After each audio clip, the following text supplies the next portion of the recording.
The champagne flute slipped from my fingers, shattering against the marble floor like the last of my hopes. Tiny crystal fragments scattered across the restaurant's dimly lit private dining room, each shard reflecting the golden chandelier light. In the sudden silence that followed, I could hear my own heartbeat hammering against my ribs. "I'm so sorry," I whispered, dropping to my knees instinctively, fingers trembling as I reached for the broken pieces. The scent of expensive champagne mixed with the earthy aroma of truffles from the untouched plates on the table. My waitress uniform, a crisp white shirt and black pencil skirt, suddenly felt too tight, too restrictive, as if the air had been sucked from the room. That's when I felt it. The shift in atmosphere. The temperature seemed to drop several degrees, and the hairs on my nape stood on end. I didn't need to look up to know he had noticed. Through the curtain of my dark hair, I glimpsed polished Italian leather shoes approaching, unhurried yet purposeful. They stopped inches from my trembling hands. A collective breath was held by every server in the vicinity. "Leave it." His voice was soft, barely above a whisper, yet it carried the weight of an avalanche. Low, controlled, melodic even, with an accent I couldn't quite place. Eastern European, perhaps, but it was the quiet authority that made my spine stiffen. "Sir, I can clean this up quickly, The words died in my throat as I finally looked up. Dark eyes caught mine, holding me in place more effectively than any physical restraint. He couldn't have been older than 35, with features that belonged on a Renaissance painting, rather than in this overpriced Manhattan restaurant. Sharp cheekbones, a strong jaw shadowed with perfectly maintained stubble, and lips curved into what might have been amusement, or contempt. I couldn't tell which was worse. "What's your name?" he asked, his gaze never wavering. I swallowed hard. "Eliza. Eliza Mitchell." A subtle nod to someone behind me, and suddenly a large man in a dark suit was helping me to my feet with surprising gentleness, while another began cleaning the mess. "Miss Mitchell will take her break now," the man, clearly someone important, said to my manager, who had appeared with an expression of pure terror. It wasn't a request. "Of course, Mr. Sokolov, absolutely." My manager's voice had taken on a strange, high-pitched quality I'd never heard before. He shot me a warning look that said more than words ever could. Sokolov. The name registered like a cold stone dropping into the pit of my stomach. Even I, perpetually exhausted single mother working double shifts, knew that name. Alexander Sokolov owned half the real estate in the city, at least, that was what appeared on paper. What wasn't on paper were the whispers about what happened to people who crossed him, the businesses that mysteriously changed ownership overnight, and the police investigations that disappeared like morning mist. And now he knew my name. "Follow me, Miss Mitchell." Again, not a request. My legs moved of their own accord, following him through the restaurant toward the private exit, past tables of diners who quickly averted their eyes. His bodyguards flanked us, one ahead, one behind, moving with practiced coordination. Outside, the September air hit my flushed skin, carrying the perpetual symphony of Manhattan. Car horns, distant sirens, the hum of 8 million lives stacked on top of each other. A sleek black Bentley idled at the curb, its windows tinted to impenetrable darkness. The bodyguard opened the rear door, and Mr. Sokolov gestured for me to enter. "I have to get back to work," I said, finding my voice at last. "My shift isn't over for another 3 hours, and I can't afford to lose this job. I can't afford to lose anything else," I thought.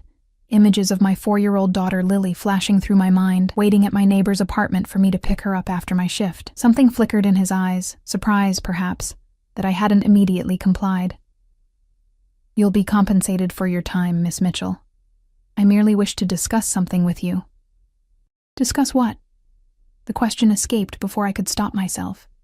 The corner of his mouth twitched. A proposition. Every warning bell in my body clanged at once. Men like Alexander Sokolov didn't make propositions to women like me without dangerous strings attached. I'd learned that lesson the hard way with Lily's father. "I need to get back inside," I insisted, taking a step backward.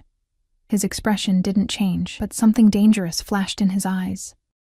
"I admire your dedication to your employment, Miss Mitchell, but I'm afraid I must insist. It concerns something I believe you overheard earlier this evening while serving in the private dining room." My blood turned to ice. The private dining room. The conversation between the two men I'd served before Mr. Sokolov arrived with his entourage. I hadn't meant to eavesdrop, but their voices had carried as I'd poured their wine. "It's a trap," one had whispered urgently. "Sokolov's own cousin is working with the feds. They're moving on the shipment tonight." The other had replied something about evidence that would destroy him, and everyone goes down. I'd pretended not to hear, keeping my eyes down, my face carefully blank. A skill perfected from years of dealing with handsy customers and entitled businessmen. I thought I'd been convincing. Clearly, I'd been wrong. "I don't know what you're talking about," I lied, my heart threatening to break through my chest. Alexander Sokolov's smile was terrifying in its gentleness. "I think you do, Miss Mitchell, and I think you're smart enough to understand your situation." His eyes flicked briefly to my left hand, devoid of any ring. "You work double shifts at an expensive restaurant. You mentioned not being able to afford losing this job. That suggests responsibilities." "Family, perhaps?" The blood drained from my face. He couldn't possibly know about Lily. Could he? "Get in the car, Miss Mitchell," he said softly. "I promise you'll be home before midnight." It wasn't a promise. It was a threat, wrapped in silk. I got in the car. The leather seat was butter soft against my legs, the interior smelling of expensive cologne and something indefinably masculine. Alexander slid in beside me, leaving a careful distance between us that somehow felt more intimidating than if he'd crowded me. The door closed with a soft thud that sounded like finality. "Riverside Drive," he instructed the driver, before pressing a button that raised a privacy screen between us and the front seat. "I don't live on Riverside Drive," I said, clutching my small purse like a shield. "We're not going to your home yet." His emphasis on "your" sent another chill through me. "We're going to mine, for privacy." The Bentley pulled away from the curb, gliding into Manhattan traffic with surprising ease, as if other vehicles sensed it was wiser to move out of its way. Through the window, I watched my workplace, and any hope of normalcy, recede into the distance. "Mr. Sokolov," I began, trying to keep my voice steady. "I really don't know anything. I was just doing my job, serving drinks, clearing plates. That's it." He studied me with unnerving intensity, his head tilted slightly. "You have remarkable composure, Miss Mitchell. Most people in your position would be in tears by now." "I'm a single mother working in customer service in New York City," I replied flatly. "It takes more than a scary car ride to make me cry." To my surprise, he laughed, a genuine warm sound that momentarily transformed his face into something almost approachable, almost human. "Noted," he said, his eyes crinkling at the corners. "Though I'm not trying to scare you." Could have fooled me. He unbuttoned his suit jacket, charcoal gray, and undoubtedly costing more than 6 months of my rent, and leaned back against the seat. The movement revealed a glimpse of a shoulder holster and the gun it carried. Not trying to scare me? Right. "I apologize for the theatrics," he said, sounding almost sincere, "but the matter is time-sensitive and requires discretion." "What matter? I told you I don't know anything." Your eyes dilated when I mentioned the private dining room conversation. "Your pulse." He nodded toward my neck where my carotid artery betrayed me. "Accelerated. And you've been clutching your purse exactly where your phone would be, presumably contemplating if you could call for help without my noticing." I swallowed hard, abandoning my grip on the purse. "I need to know exactly what you heard," he continued, "and who else you might have told." "I haven't told anyone anything," I said truthfully. "And even if I had overheard something, which I'm not saying I did, why would I tell anyone? I'm trying to keep my head down and make rent, not get involved in whatever this is." His dark eyes seemed to see right through me, dissecting every micro-expression, every slight shift in my posture. It made me feel naked, exposed. "Admirable self-preservation instinct," he murmured, "but insufficient." The car slowed, turning into an underground garage beneath what appeared to be a sleek, modern high-rise. The Bentley purred to a stop in a reserved space near a private elevator. Before I could reach for the door handle, it opened from outside, revealing the same bodyguard from earlier. "Miss Mitchell will be joining me upstairs," Alexander informed him. "Ensure we're not disturbed." The elevator required a keycard and fingerprint, opening directly into what could only be described as a fortress disguised as a penthouse apartment. Floor-to-ceiling windows offered a breathtaking view of the Hudson River and the glittering city beyond. But I barely registered it, too aware of the closing distance between freedom and my current reality. "Drink?" he offered, moving toward a bar of gleaming dark wood and crystal decanters. "No, thank you." The last thing I needed was alcohol clouding my judgment. He poured himself something amber and gestured toward a seating area of sleek leather sofas. "Please sit."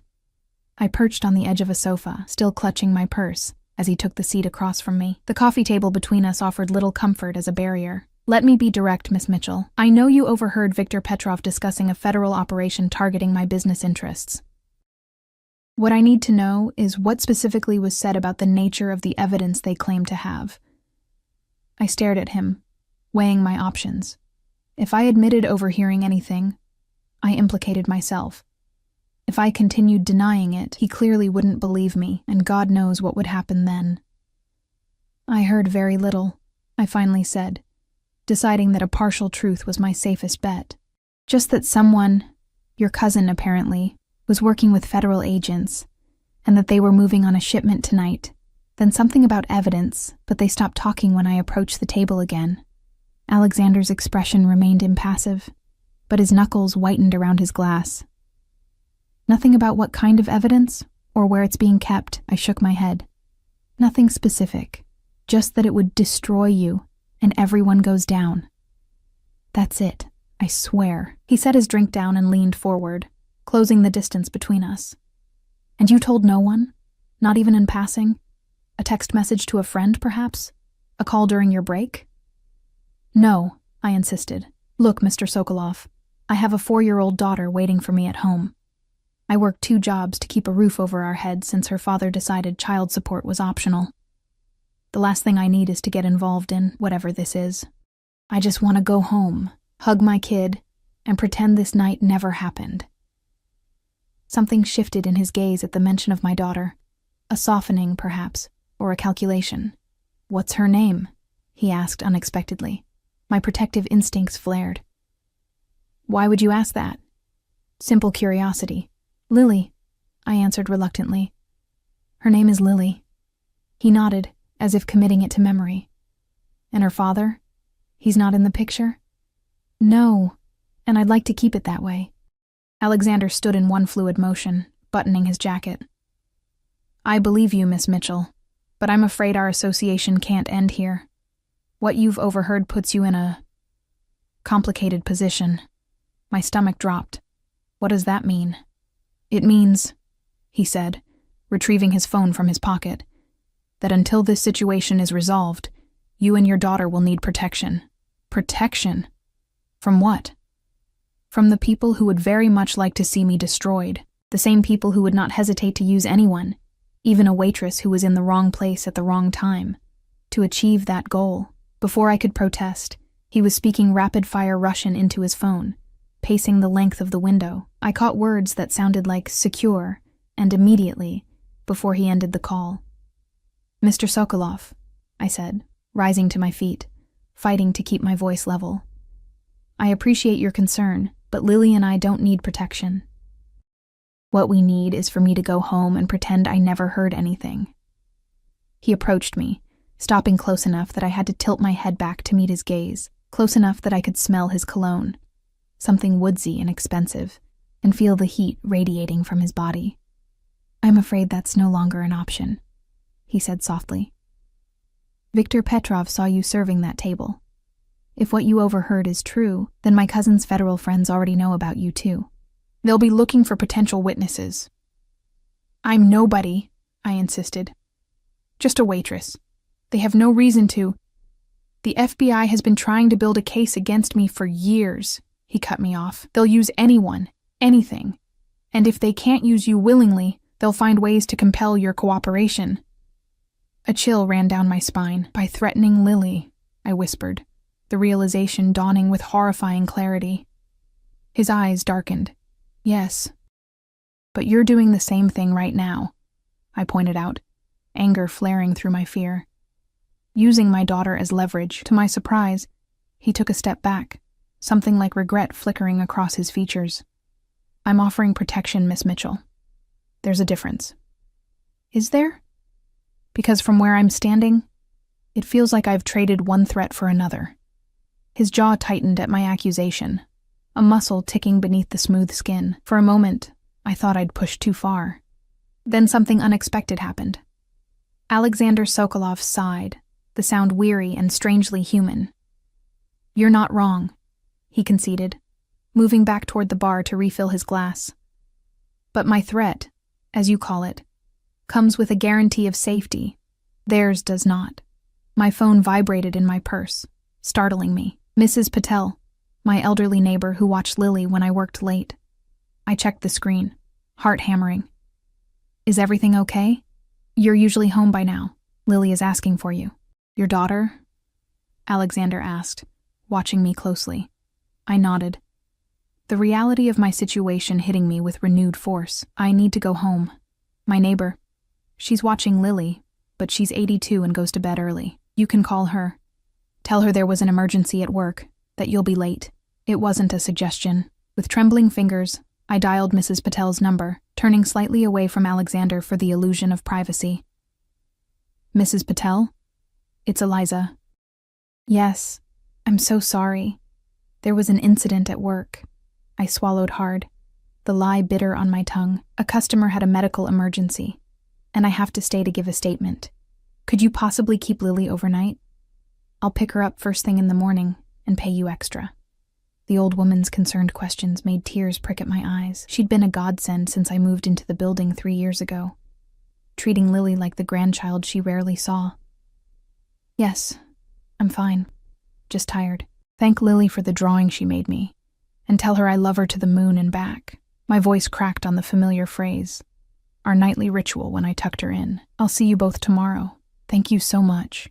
I ended the call, blinking rapidly to dispel the moisture threatening to spill from my eyes. When I turned back, Alexander was studying me with an unreadable expression. "You're a good mother," he said quietly. "You don't know anything about me. I know enough." He set down his glass. "We need to leave. My men have reported suspicious activity near your apartment building." Ice flooded my veins. "What? What kind of suspicious activity?" 2 men in an unmarked sedan have been parked across the street for the past hour. They match the description of federal agents who have been surveilling my operations. "How do you know where I live?" I demanded, though the answer was obvious. Of course he would have had me investigated the moment I overheard something I shouldn't have. Instead of answering, he moved to a closet near the entryway, retrieving a dark cashmere coat. "You'll need this. It's colder by the river at night. I'm not going anywhere with you until you tell me exactly what's happening," I insisted, ignoring the proffered coat. "And how my daughter will be protected." His eyes flashed with something that might have been respect. "Your neighbor and daughter are being watched by my security team as we speak. They were in place before you ever stepped foot in my car. If federal agents approach, they'll be intercepted." Intercepted how? Visions of gunfire and violence flashed through my mind. I don't want anyone hurt because of me. "My men are under strict orders to observe only," he assured me, still holding out the coat. "Unless direct intervention becomes necessary. Now please, we need to move quickly." The pleading note in his voice, however slight, was what finally convinced me. I took the coat, drowning in its luxurious weight, the sleeves hanging past my fingertips. Alexander reached out, gently rolling them back to free my hands, his fingers brushing against my wrists. The brief contact sent an unexpected shiver through me that had nothing to do with fear. A different elevator took us down to a service area, where another car, this one a nondescript black SUV, waited with the engine running. A different driver, a different bodyguard, the choreography of wealth and power. "Where are we going?" I asked as we pulled away from the building, heading north. "Somewhere safe," was all he said, his attention on his phone, typing rapid-fire messages. After a moment, he turned to me. "I need your keys." "My keys?" "To your apartment. My people need to retrieve some things for you and your daughter." The thought of strangers pawing through our meager possessions made me sick. "Absolutely not." "Eliza," he said softly, the first time he'd used my first name. "I understand your reluctance, but you need clothes, toiletries, whatever medications you might take, and your daughter needs her things. Her favorite toy, perhaps? Whatever would make this transition easier for her.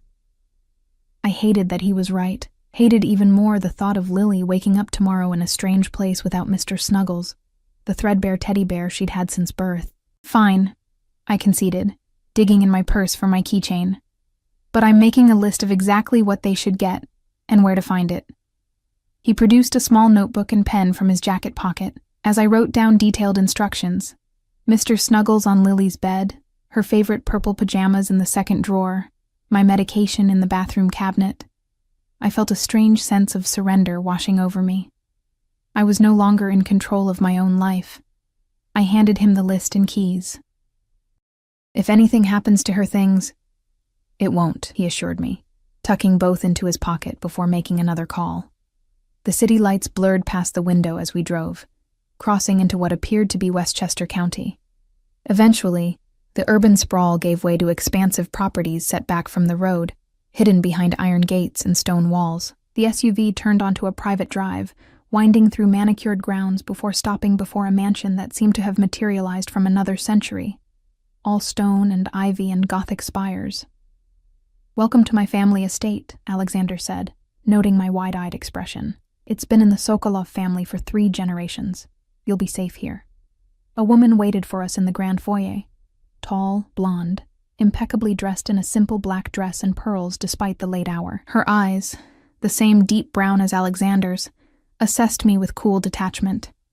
"This is my sister, Natalia," Alexander introduced us. "She'll show you to your room and make sure you have everything you need for tonight."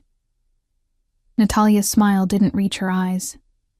"A pleasure, Miss Mitchell, if you'll follow me." I looked uncertainly at Alexander, who nodded reassuringly. "Get some rest. We'll discuss our next steps in the morning." Reluctantly, I followed Natalia up a sweeping staircase, through corridors lined with what appeared to be original artwork worth more than I'd earn in several lifetimes. She led me to a bedroom larger than my entire apartment, all cream and gold with a 4-poster bed draped in silk. "The bathroom is through there," she said, gesturing to a door. "You'll find toiletries, a robe, everything you might need. My brother's men will bring your things when they arrive." "Thank you," I said awkwardly, still wearing the oversized cashmere coat, feeling wildly out of place in my waitress uniform. Natalia lingered by the door, studying me with undisguised curiosity. "You're not what I expected. What did you expect? Alexander doesn't usually involve himself personally in complications." The way she said complications made it clear exactly what category I fell into. "I didn't ask to be involved," I said stiffly. Something softened in her expression. "No, I don't imagine you did. Good night, Miss Mitchell. The door locks from the inside, if that provides any comfort." After she left, I tested the lock, then systematically explored the room, checking the windows, securely locked, overlooking manicured gardens, the closet, empty save for a few silk hangers, and the bathroom, stocked with products that probably cost more than my weekly grocery budget.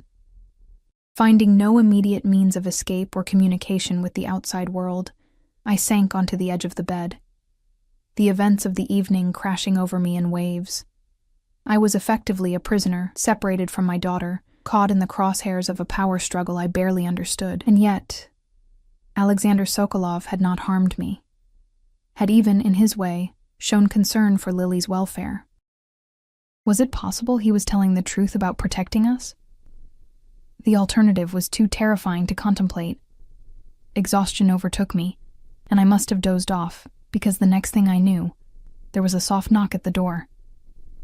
Dawn light filtered through the gauzy curtains, casting the unfamiliar room in a golden glow. For a moment, I couldn't remember where I was, reaching instinctively for Lily before reality came crashing back. The knock came again, more insistent. "Who is it?" I called, voice rough with sleep. "It's Alexander. May I come in? I have your things." I hurried to unlock the door, suddenly conscious of my rumpled appearance after sleeping in my uniform. Alexander stood in the hallway, impeccably dressed in another bespoke suit, this one navy blue. Behind him, a man held several bags, my beat-up duffel and Lily's small pink backpack. "Everything on your list," Alexander assured me, as the man set the bags inside the door and departed without a word. I had them bring a few extra items for your daughter as well. Clothes, books. I wasn't sure what she might need. The unexpected thoughtfulness caught me off guard. Thank you. You're welcome. When you're ready, breakfast is being served in the small dining room. First floor, east wing. Natalia will show you. We have matters to discuss. What about Lily? When can I see her? His expression remained carefully neutral. That's one of the matters we need to discuss. I'll see you downstairs. After he left, I rummaged through the bags, relief washing over me to find Mr. Snuggles tucked safely inside, along with Lily's favorite books, and the blanket my mother had made her before she passed away. My own bag contained a random assortment of clothing, my toothbrush, and the prescription anti-anxiety medication I rarely took but kept for emergencies. This certainly qualified as an emergency. I showered quickly, the luxury of the marble bathroom a stark contrast to the rusted fixtures in my apartment, and dressed in jeans and a simple blue sweater. With my damp hair pulled back and the barest minimum of makeup from my purse, I looked almost normal. Almost like a woman who wasn't being held in a mansion by a man who might or might not be a dangerous criminal. Natalia was waiting in the hallway, her smile marginally warmer than the previous night. You look refreshed. The blue suits you. Thanks, I mumbled, following her through the labyrinthine corridors of the mansion. Morning light streamed through stained glass windows, casting colorful patterns on the polished wooden floors. The small dining room turned out to be larger than most restaurants, though only one end of the massive table was set for breakfast. Alexander rose as we entered, pulling out a chair for me adjacent to his own. Coffee? Tea? Coffee, please. Black. A server appeared from nowhere, filling my cup with steaming dark liquid that smelled like heaven. Fresh fruit, pastries, and an assortment of hot dishes were laid out on silver serving trays. My stomach growled embarrassingly. Please eat, Alexander encouraged. You must be hungry. I was starving, but reluctant to show any sign of settling in. Still, I helped myself to some fruit and a croissant, the buttery layers melting on my tongue. Where is my daughter? I asked, setting down my coffee cup with deliberate control. You said we would discuss her this morning. Alexander exchanged a look with Natalia before answering. Your daughter is currently being brought here, along with your neighbor, Mrs. Patel. They left your apartment building an hour ago in one of my cars. My heart leapt. Lily is coming here? Now? Yes. I thought it best to keep you together, given the circumstances. Relief flooded through me, quickly followed by suspicion. What circumstances exactly? You still haven't explained what's really going on. Alexander dabbed his mouth with a napkin, setting it aside before leaning forward, his dark eyes intense. What's going on is that my cousin Mikhail has been working with the FBI for months, feeding them information, planting evidence. Last night, based on what you overheard, they moved on a shipment at the docks that they believed contained illegal weapons. Did it? I couldn't help asking. A ghost of a smile touched his lips. No. It contained luxury furniture from Italy, completely legitimate, but they were convinced otherwise, thanks to Mikhail. Why would your cousin betray you? Money. Power. Revenge. Alexander's expression hardened. Mikhail has always resented that my father chose me to take over the family business after his death. He believes he was entitled to more. The family business being import, export, real estate, investment banking. All legitimate enterprises, despite what the federal authorities might believe. I raised an eyebrow, skepticism evident. If everything is so legitimate, why am I being held here? Why does my daughter need protection? Because Mikhail's deception goes beyond business.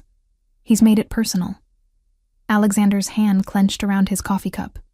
He's planted evidence implicating me in crimes I didn't commit.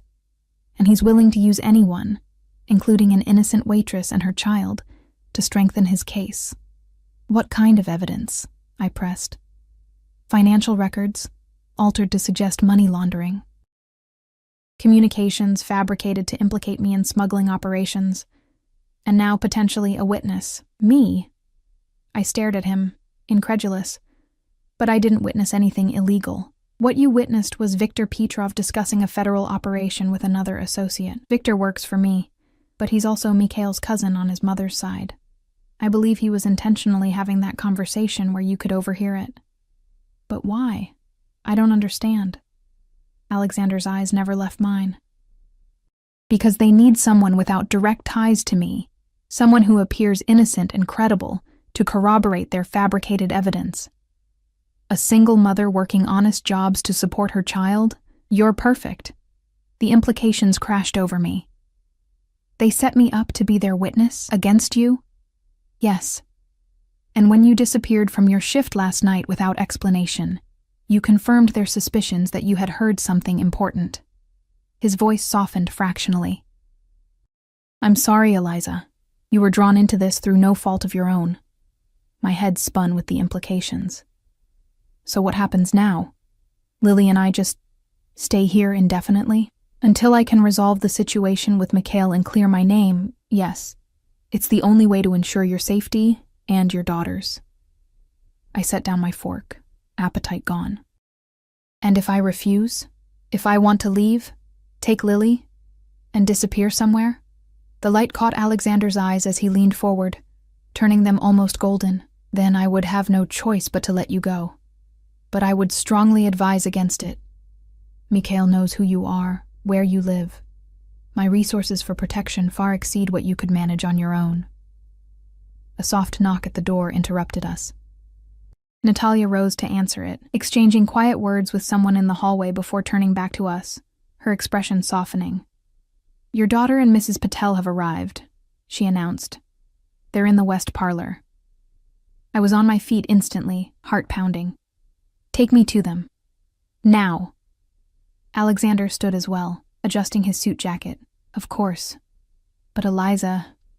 He reached out, his fingers gently encircling my wrist. Please don't say anything that might frighten your daughter. As far as she knows, this is a pleasant, unexpected vacation. Let's keep it that way. The touch of his hand on my skin sent an inexplicable warmth spreading up my arm, but I pulled away sharply. Don't tell me how to protect my child.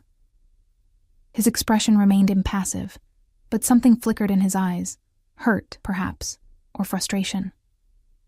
Without another word, he gestured for me to follow Natalia, who led us through more winding corridors to a sun-drenched room overlooking a garden.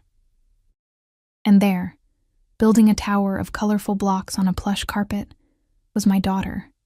Mommy! Lily's delighted cry tore through me as she abandoned her blocks and ran toward me, her dark curls bouncing, chubby arms outstretched. I dropped to my knees, gathering her against my chest, breathing in the familiar scent of baby shampoo and the indefinable essence that was purely Lily. I missed you so much, baby, I whispered, kissing the top of her head, tears threatening to spill over. Look at this big castle, Mommy. She pulled back, her blue eyes, so like her father's, the only good thing he'd given her, wide with excitement. And I have a princess bed. Mrs. Patel said we're on vacation. That's right, sweetheart, I managed, my voice thick. Over Lily's shoulder, I caught Mrs. Patel's eye. My elderly neighbor sat on a velvet sofa, looking bewildered but comfortable, a cup of tea in her gnarled hands. Mr. Alexander gave me new crayons, Lily continued, oblivious to the tension in the room. Look how many colors. She dragged me by the hand to show me a brand new set of artist-quality crayons, spread out on a small table, alongside thick drawing paper. I looked up to find Alexander watching us from the doorway, his expression unreadable. Thank you, I said quietly, the words inadequate for the relief of holding my daughter again, yet all I could offer. He inclined his head slightly, a barely perceptible nod, before addressing Lily directly. Do you like to draw, Miss Lily? My daughter, normally shy with strangers, especially men, nodded enthusiastically. I'm making a picture of a unicorn. Want to see? I would be honored. To my astonishment, Alexander Sokolov, alleged Mafia boss and the man effectively holding us captive, crossed the room and knelt beside my 4-year-old, examining her drawing with apparent interest. The contrast between his imposing frame in the tailored suit and my tiny daughter with her wild curls and unicorn t-shirt was surreal. Excellent use of color, he commented seriously. You have a good eye for composition. Lily beamed, immediately reaching for a purple crayon to continue her masterpiece. Alexander rose, brushing invisible lint from his trousers, and turned to me. Mrs. Patel has agreed to stay as well, to help with Lily. I've assured her that her apartment and belongings will be secure in her absence. My eyes narrowed. What exactly did you tell her? Only that you're doing me a professional favor that requires temporary relocation, and that you requested her presence for Lily's comfort. His voice lowered. She believes I'm a client of your accounting firm. I don't have an accounting firm. She's 82 and didn't ask many questions. The important thing is that your daughter has familiar faces around her. I couldn't argue with that logic, however manipulative. Fine. But this can't go on indefinitely. I have bills to pay, work to do. Your financial obligations are being taken care of, he said dismissively, and you'll be compensated generously for your inconvenience. I don't want your money, I hissed, keeping my voice low enough that Lily wouldn't hear. I want my life back. Alexander's jaw tightened. That's precisely what I'm trying to ensure you keep, Eliza. Your life. The next few days passed in a surreal blur. The Sokolov estate became our gilded cage. Beautiful, expansive, and utterly isolating. Lily, of course, thought it was magical. She explored the gardens with Mrs. Patel, discovered a room filled with antique toys that Alexander claimed had belonged to his nieces, and even befriended the stern-faced security personnel who patrolled the grounds. I, on the other hand, felt the walls closing in with each passing hour. My phone had been confiscated for security reasons, replaced with a device that could only call within the estate. The internet access was restricted, the televisions programmed to avoid news channels. We were being protected, Alexander insisted. I felt imprisoned. On our fourth morning, I found him in the library, bent over papers spread across an antique desk. Dawn light slanted through the tall windows, catching the silver at his temples I hadn't noticed before. We need to talk, I announced, closing the heavy door behind me. Alexander looked up, setting aside his reading glasses. The gesture made him seem suddenly human, vulnerable even. Good morning to you too, Eliza. It's been 4 days. I need to know what's happening, when this will end. He gestured to the chair across from him. Please sit. I remained standing. Just tell me. Very well. He leaned back, studying me with those penetrating eyes. My people have identified the evidence Mikhail planted. Digital records primarily, linking me to illegal arms shipments. They're working to trace the fabrication, prove it was manufactured. And how long will that take? Difficult to say. Days. Perhaps weeks. Weeks? My voice rose despite my effort to stay calm. Alexander, I can't stay here for weeks. Lily needs stability, routine. I need to work. I understand your frustration. No, you don't. I cut him off. You have no idea what it's like to be trapped somewhere, dependent on someone else's whims and timeline, to have your entire life upended overnight. Something dark flickered across his features. You might be surprised by what I understand, Eliza. The quiet intensity in his voice made me pause. For the first time, I really looked at him. The subtle tension in his shoulders, the faint shadows beneath his eyes suggesting sleepless nights. What aren't you telling me? I asked, softening my approach. Alexander sighed, gesturing again to the chair. This time I sat. Mikhail's betrayal goes beyond business, he said, choosing his words carefully. It's deeply personal. We were raised as brothers after my uncle, his father, was killed. My father took him in, treated him as his own. And now? He wants to destroy you, I finished. Yes, and he's willing to use anyone, hurt anyone to achieve that. His gaze met mine, unflinching, including you and Lily. A chill ran through me. Has there been a threat, specifically against us? He hesitated just long enough to confirm my fears before answering. My sources indicate that federal agents visited your workplace, your apartment. They're looking for you, asking questions about your relationship with me. But we don't have a relationship. I'd never even met you before that night.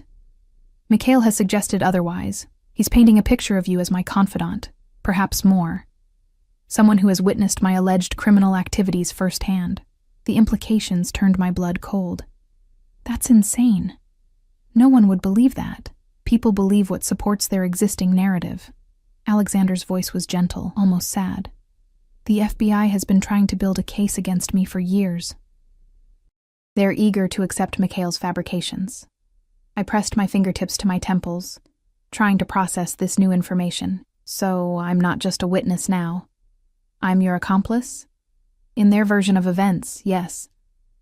And what happens when they can't find me to corroborate this story? Won't that weaken their case? Alexander's expression darkened. It would, if they believed you were simply unavailable. But Mikhail has suggested something more sinister. My stomach dropped. What?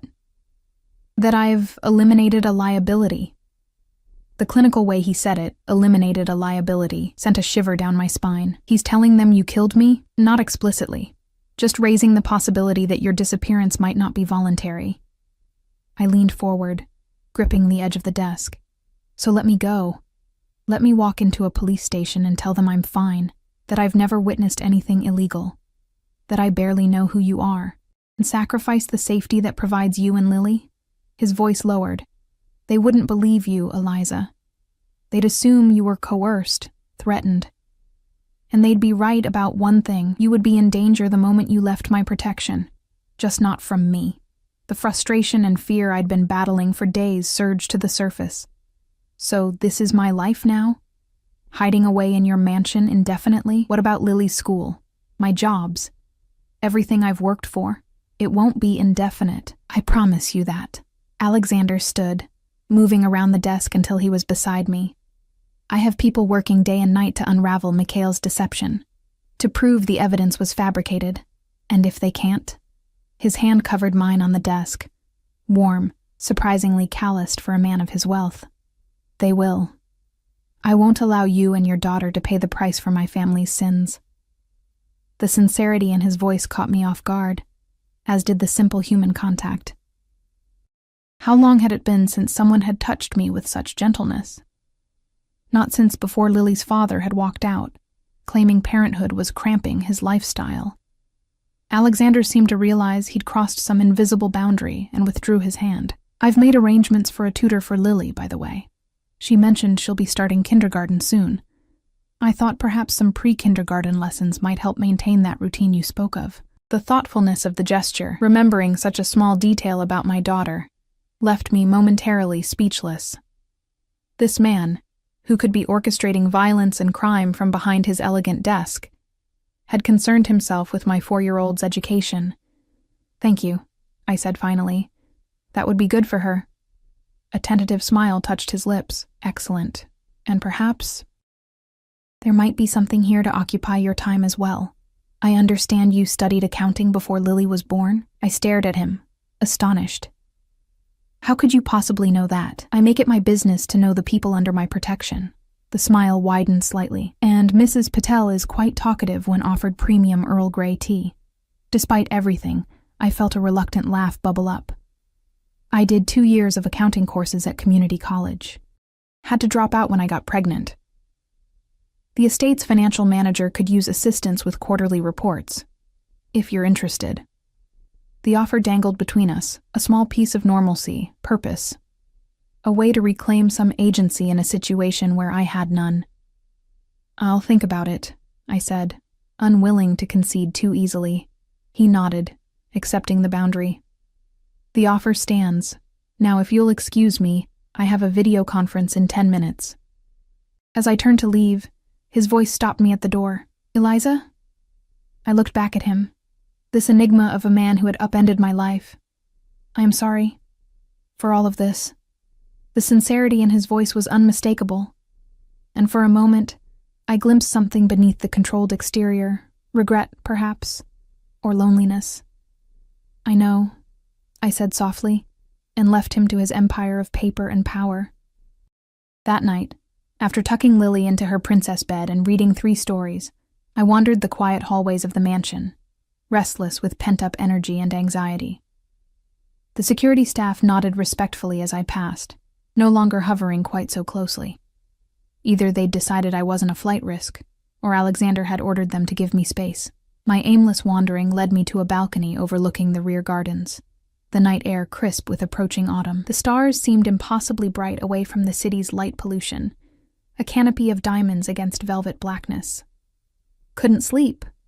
I startled at Alexander's voice, turning to find him leaning against the doorframe, his usual immaculate suit replaced by dark jeans and a simple black sweater. The casual attire transformed him, making him look younger, less intimidating. "Just needed some air," I replied. "This place can feel suffocating despite its size. I know the feeling." He joined me at the balustrade, keeping a respectful distance. "I grew up here, but spent most of my childhood finding ways to escape. There's a gap in the hedge on the east side. Leads to a stream. Used to spend hours there, pretending I was anywhere else." The image of a young Alexander Sokolov, seeking freedom from golden chains, was strangely poignant. "Why did you want to escape?" He looked out at the darkness, profile illuminated by moonlight. "My father had very specific expectations. The heir to the Sokolov legacy had little time for childhood frivolities." "Sounds lonely." It was. He turned to me, something vulnerable in his expression. "Your daughter is fortunate to have a mother who prioritizes her happiness." "I try. It's not always easy. The things most worth doing rarely are." We stood in companionable silence, the night air wrapping around us like a shared secret. It struck me how quickly circumstances could change. Just days ago, this man had been a terrifying enigma, a threat to my safety. Now, in the moonlight, he seemed almost human. "Would you like a drink?" Alexander asked, breaking the quiet. "I find cognac helps on sleepless nights." I hesitated, then nodded. "Why not?" He led me through the mansion to a smaller, more intimate sitting room I hadn't seen before. A fire burned low in the hearth, casting dancing shadows across plush furniture and bookshelves that stretched to the ceiling. Unlike the formal, museum-like quality of the main rooms, this space felt lived in, personal. "Your private sanctuary?" I asked, taking in the worn leather of the armchair, the stack of books on the side table. Alexander smiled faintly, pouring amber liquid into crystal glasses. "My father's, originally. Now mine. One of the few places in this house where I can simply be." He handed me a glass, our fingers brushing momentarily. "To unexpected acquaintances," he toasted. "Is that what we are?" I took a small sip, the cognac burning pleasantly down my throat. "Acquaintances?" Something flickered in his eyes. "What would you call us, Eliza?" "Captor and captive comes to mind," I said, though the words lacked their earlier bite. "Is that truly how you feel?" His voice had softened, almost vulnerable. "Like my prisoner?" The honesty of the question demanded an honest answer. I don't know what to feel anymore. Everything's happened so fast. One minute I'm serving champagne, the next I'm caught in some elaborate Mafia revenge plot. I'm not. He stopped himself, taking a long drink. "The situation is complicated." Then uncomplicate it for me. I moved closer, emboldened by the cognac and the intimate setting. "Who are you really, Alexander Sokolov? Because the man who remembers my daughter's favorite stuffed animal and arranges tutoring doesn't match the man who's supposedly involved in arms dealing and money laundering." He studied me over the rim of his glass, as if weighing how much to reveal. "My family came to America with nothing, fleeing the Soviet Union in the 1980s. My father built an empire through relentless work, cutthroat business tactics, and yes, connections that weren't always above board. And you inherited all of it. I inherited the legacy, the expectations, the enemies." His voice hardened. "And the responsibility to protect what's mine, including random waitresses who overhear things they shouldn't?" A ghost of a smile touched his lips. "Especially them." We sat before the fire, the expensive cognac warming my veins, loosening the tight knot of anxiety that had lived in my chest since that night in the restaurant. Alexander refilled our glasses, and somehow the conversation shifted, from the immediate crisis to more personal territories. I found myself telling him about my childhood in a small Midwestern town, my dreams of becoming an accountant, the whirlwind romance with Lily's father that had ended with him walking out when I was 7 months pregnant, his loss. Alexander said simply, when I finished that part of my story, "Any man would be fortunate to have a family with someone like you. The compliment, delivered with such straightforward sincerity, brought unexpected heat to my cheeks. "What about you? No wife hidden away in another wing of the mansion?" He laughed, the sound warm and genuine. "No wife, no girlfriend. My lifestyle doesn't lend itself well to relationships." "Because of the danger? Because of the deception?" He swirled the cognac in his glass, watching the liquid catch the firelight. "Most relationships can't survive the necessary lies, the constant vigilance." "The illegal activities?" I suggested. Alexander's eyes met mine, unexpectedly earnest. "I run legitimate businesses, Eliza. Import, export, real estate, technology investments. Are there gray areas? Yes. Have I bent rules? Certainly. But I'm not the criminal mastermind the FBI believes me to be. Then why are they so convinced otherwise? History, perception, my father's reputation." He sighed.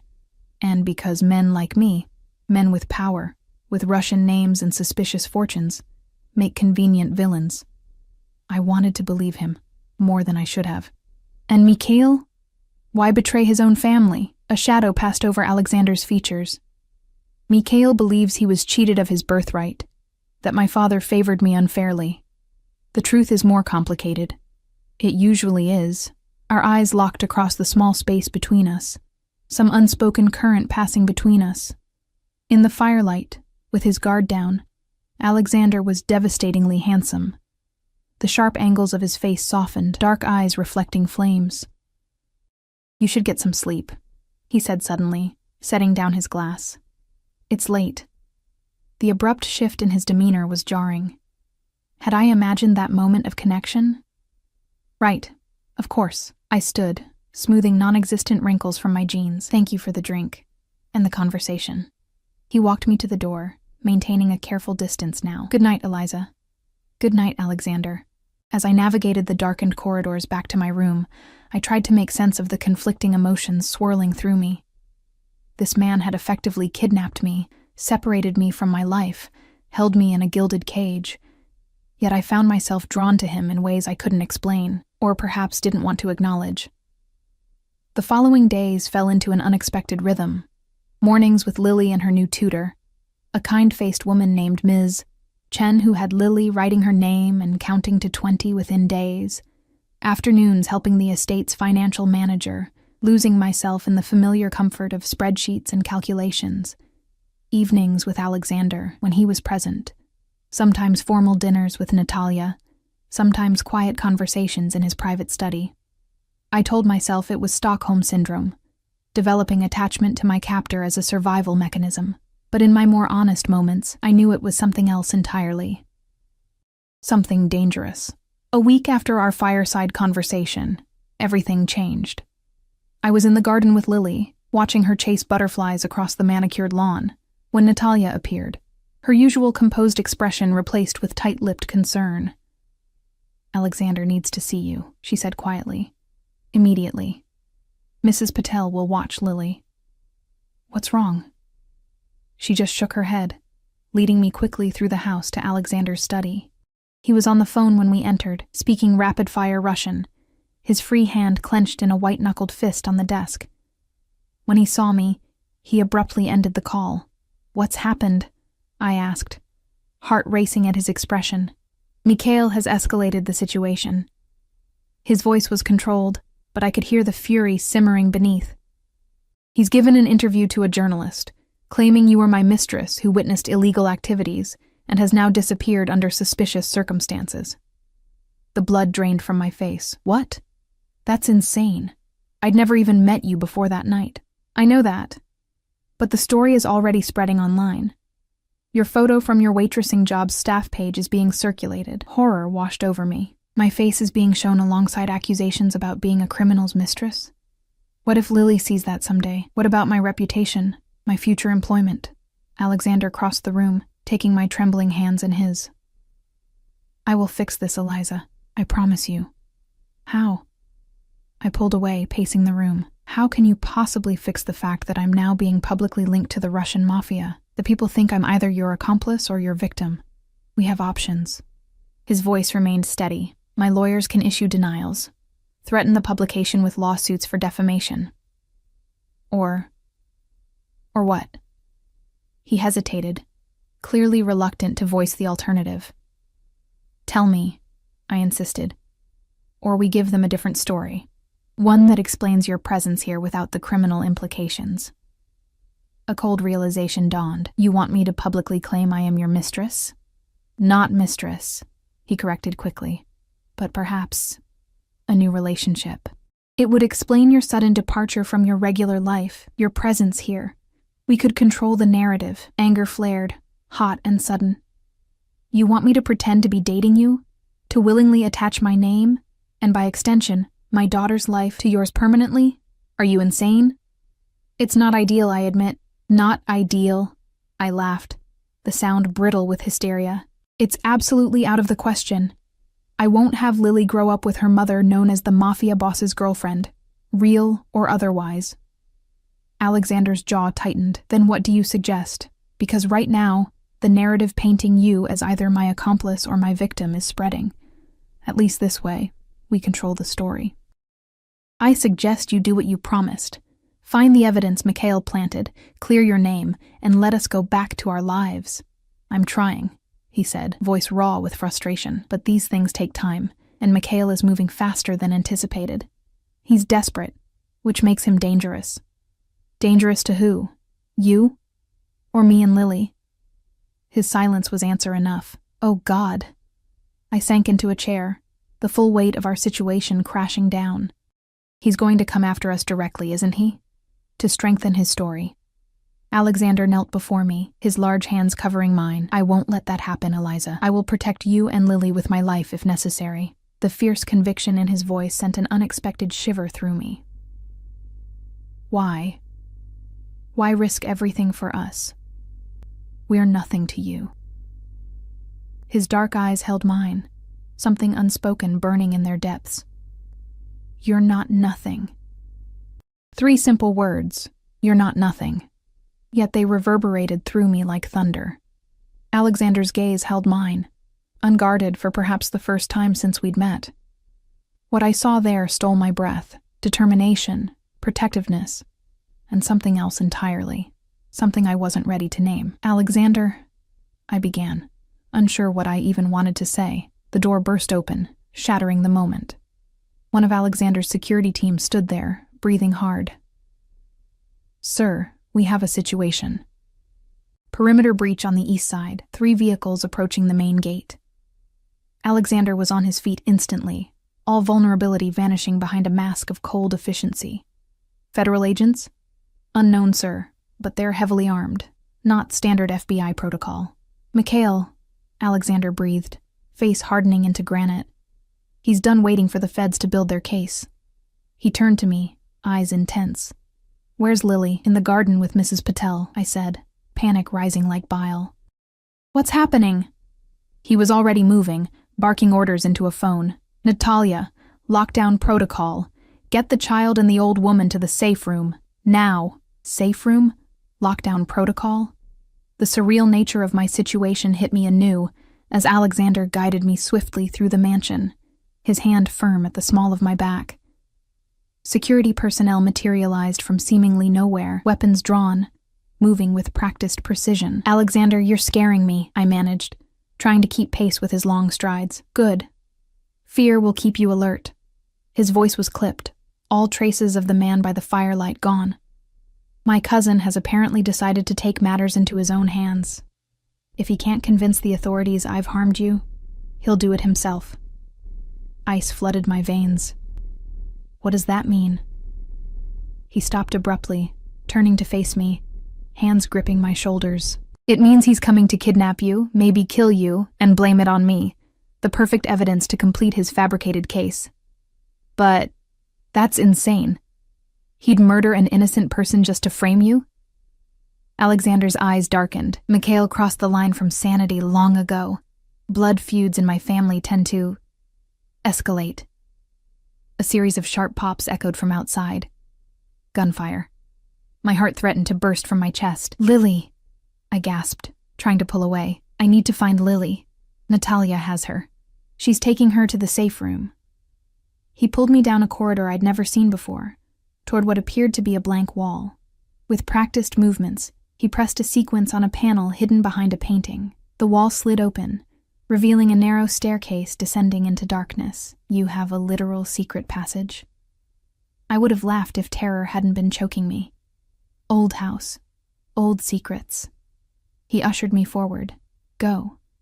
Natalia will be waiting with Lily at the bottom." I hesitated, suddenly afraid to leave him. "What about you?" For a brief moment, something almost tender flickered across his features. His hand rose to my cheek, thumb brushing across my skin with unexpected gentleness. "I have a family to protect." Before I could respond, he had pressed a small handgun into my palm. The metal was cold, heavy, terrifying in its solidity. "Just in case," he murmured. "Straight down the stairs, second door on the right. Don't open for anyone but me or Natalia." Then he was gone, the hidden door sliding closed between us, leaving me alone in the dimly lit passageway with a gun I barely knew how to hold. The journey down the narrow stairs felt eternal, each step bringing fresh terrors to my imagination. More gunshots echoed above, muffled but unmistakable. I clutched the weapon, praying I wouldn't need to use it, praying even harder that Lily was safe. The second door on the right was heavy steel, disguised on this side as aged wood. I knocked, voice cracking as I called, "Natalia? It's Eliza." The door opened a crack, Natalia's face appearing in the narrow gap. Relief flooded her features as she pulled me inside, quickly securing the multiple locks behind me. "Mommy!" Lily launched herself at me from a plush sofa, her small body colliding with mine. I dropped to my knees, gathering her close, burying my face in her curls to hide my tears. "Hey, baby," I managed, pulling back to study her face. She seemed calm, excited even, blissfully unaware of the danger. "What are you doing down here?" "Miss Natalia says we're playing a special hide-and-seek game," Lily explained, eyes bright. "We're hiding, and Mr. Alexander has to find us. And look." She pointed proudly to a coloring book and crayons spread across a coffee table. "I'm making him a surprise for when he wins." My eyes met Natalia's over Lily's head, silent gratitude passing between us for shielding her from the truth. The safe room was more like a comfortable apartment, with multiple rooms branching off from a central living area. Supplies lined the walls: food, water, medical equipment. A bank of monitors showed security feeds from around the property, currently displaying chaotic scenes of armed men exchanging gunfire with Alexander's security team. "How bad is it?" I asked Natalia in a low voice, keeping Lily occupied with her drawing. She glanced at the monitors, her aristocratic features tight with worry. Mikhail brought more men than expected, and they seem professional, not just hired muscle. "Where's Alexander?" As if summoned by his name, one monitor showed Alexander moving tactically through the mansion's east wing, flanked by 2 security guards. He carried a weapon with practiced ease, his movements those of a man familiar with violence. "He's drawing them away from our location," Natalia explained. "Standard protocol. There's nothing standard about any of this," I whispered, the reality of my situation crashing down anew.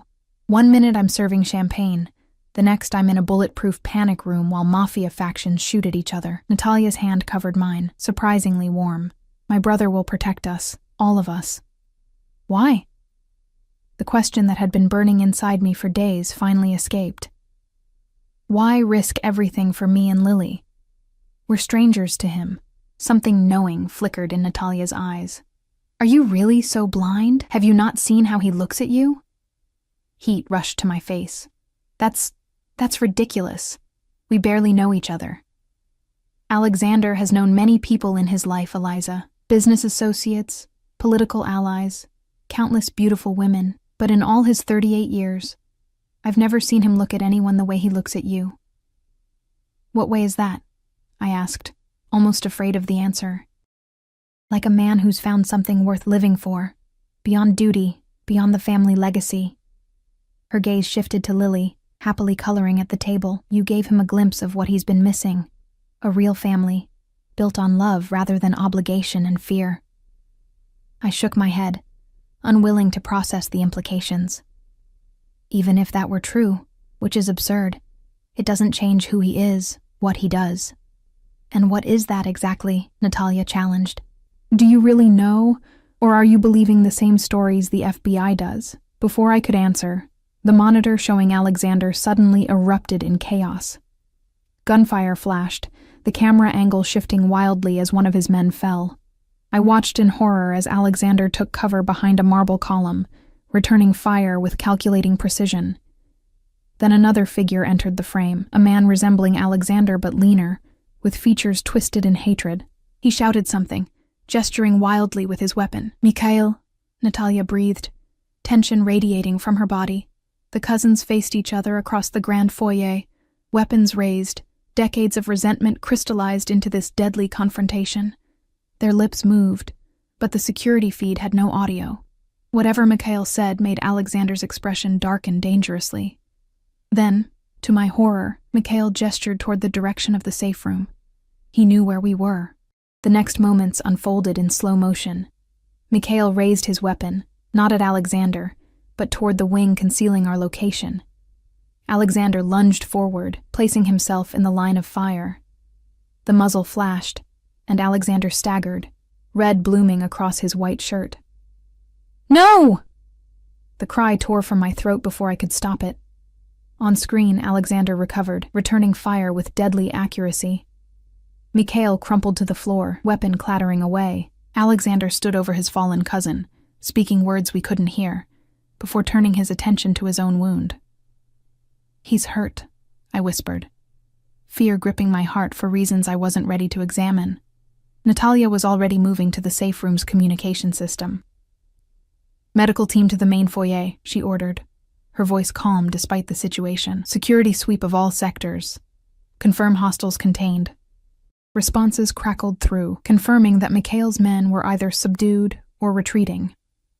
The immediate danger had passed, but Alexander's condition remained unknown. The security feed showed him leaning heavily against a wall, hand pressed to his side, crimson seeping between his fingers. "I need to go to him," I said, rising to my feet. "Absolutely not," Natalia countered. "Protocol demands we stay here until—" "I don't care about your protocol," I snapped, glancing at Lily to ensure she was still absorbed in her coloring. "He's injured, possibly dying, because he protected us." Something in my voice must have convinced her, because after a long moment, Natalia nodded. "Stay with the child," she instructed Mrs. Patel, who had been quietly knitting in the corner, seemingly unfazed by the violence on the monitors. "We'll return soon." We navigated the mansion's winding corridors, passing signs of the recent gunfight, shattered vases, bullet holes in priceless artwork, security personnel securing wounded intruders. In the grand foyer, medical staff surrounded Alexander, who was sitting upright despite their attempts to make him lie down. "Stubborn as always," Natalia muttered, but the relief in her voice was palpable. Alexander looked up as we approached, his face pale but determined. "You should be in the safe room," he admonished, then winced as a medic applied pressure to his wound. "You're shot," I stated flatly, kneeling beside him. "Because of me." "A graze," he dismissed. "Mikhail was always a terrible shot." "And Mikhail?" Natalia asked, glancing at the empty spot where we'd seen him fall. "Alive, unfortunately," Alexander grimaced, "being transported to the boathouse under guard. He'll face consequences for this. Legal ones," he added, seeing my expression. As medics helped Alexander to his feet, his gaze locked with mine. "Are you and Lily all right?" The question, so earnest despite his own injury, broke something inside me. "Why?" I demanded, tears threatening. "Why would you take a bullet for us? Why risk everything?"